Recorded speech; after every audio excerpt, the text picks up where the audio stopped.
కాంగ్రెస్ పార్టీలో పదవుల పందేరానికి రంగం సిద్ధమైందా? ఇదే సమయంలో రాష్ట్ర మంత్రివర్గ విస్తరణకు కూడా సమాయత్తమవుతోందా? ఇప్పటికే డిప్యూటీ సీఎంతో పాటు మరో 2 మంత్రి పదవులు ఉన్న ఆ జిల్లా నుంచి మంత్రివర్గంలో చోటు దక్కే అవకాశం లేదు. పీసీసీ కార్యవర్గంలో అయినా ఆ జిల్లా నేతలకు స్థానం దక్కుతుందా? ఇంతకీ ఆ జిల్లా ఏది? అక్కడి నేతలకు పదవులు దక్కే అవకాశం ఎంతవరకు ఉంది?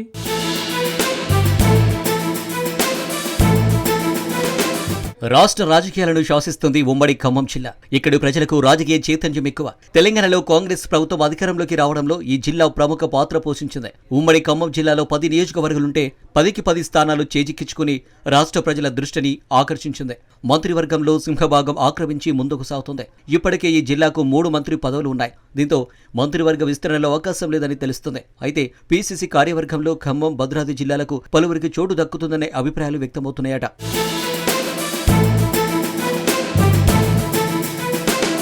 ఉమ్మడి ఖమ్మం జిల్లా కాంగ్రెస్ కు కంచుకొట్టగా ఉంది. గడిచిన ఎన్నికల్లో పార్టీని అధికారంలోకి తీసుకురావడంలో కీలక భూమిక పోషించింది. 10 శాసనసభ స్థానాల్లో మిత్రపక్షం సిపిఐతో కలిసి 9ంటిని కైవసం చేసుకుంది.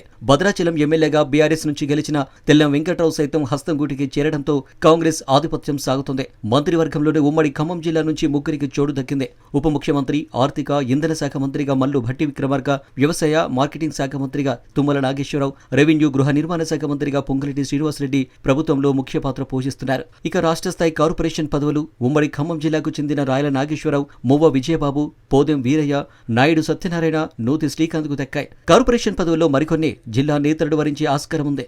ఇప్పటికే తమ అనుచరుల వివరాలను ముఖ్యమంత్రి రేవంత్ రెడ్డికి మంత్రులు అందించారట. పీసీసీ కార్యవర్గంలో చోటు దక్కుతుందని నేతాగణం గంపెడాసలు పెట్టుకుందట.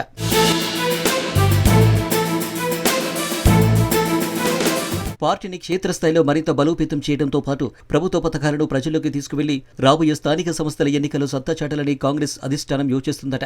35 మంది పీసీసీ ఉపాధ్యక్షులు, 75 మంది ప్రధాన కార్యదర్శులతో పాటు కార్యనిర్వహణ అధ్యక్షులు, ఇతర విభాగాల అధ్యక్షులు, సభ్యులను అధిష్టానం నియమించిందట. ఉమ్మడి ఖమ్మం జిల్లాలో 1-2 ఎమ్మెల్యేలు, కొందరు సీనియర్లకు కీలక పదవులు దక్కుతాయని ప్రచారం సాగుతుంది.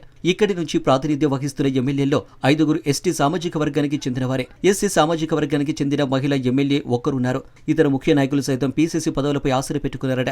సామాజిక సమీకరణాలు కలిసొస్తాయని భావిస్తున్నారట. శాసనసభ ఎన్నికలకు ముందు కాంగ్రెస్ పార్టీలో చేరిన ముఖ్య నాయకులు పదవులు ఆశిస్తున్నారు.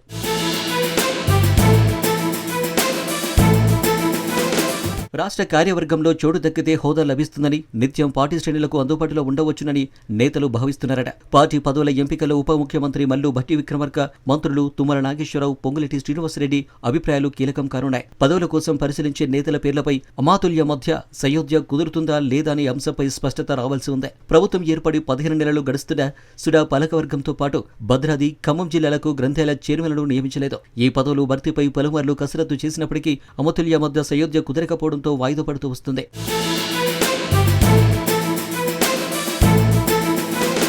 మొత్తానికి ఉమ్మడి ఖమ్మం జిల్లా నుంచి ఇప్పటికే 3 మంత్రులున్నా ఇక్కడి నేతలకు రాష్ట్ర స్థాయి కార్పొరేషన్ పదవులు దక్కినా ఇంకా పదవులను ఆశించే వారి సంఖ్య ఎక్కువగానే ఉందట. మరి ఇప్పటికైనా మంత్రుల మధ్య సయోధ్య కుదిరి పదవులు ఆశిస్తున్న నేతల కల నెరవేరుతుందా లేదా వేచి చూడాలి.